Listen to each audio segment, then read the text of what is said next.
So తప్పకుండా అండి I would like to invite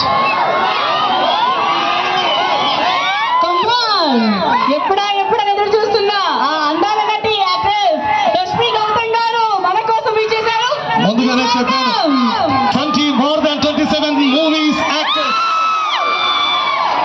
అదే విధంగా unbeatable anchor, Jabardasth show fame, the most beautiful anchor Rashmi Gautam garu on stage. Madam ఎప్పుడా ఎదురు చూస్తున్నారు మీకోసం అందరూ. అదేవిధంగా ఎండలో కె శ్రీనివాస్ గారిని బౌన్సర్స్ దయచేసి అక్కడ ఉండండి, దయచేసి అక్కడ ఉండండి. అందరికీ ఫస్ట్ ఆఫ్ ఆల్ ప్రవీణ్ గారు అండ్ కె శ్రీనివాస్ గారు దయచేసి వెళ్ళి మీరు రావాలండి ఎక్కడున్నా కూడా. ప్రవీణ్ గారు అందరు ఫస్ట్ ఆఫ్ ఆల్ అందరు రూప ప్రవీణ్ గారిని ప్రవీణ్ గారు సార్ మీకు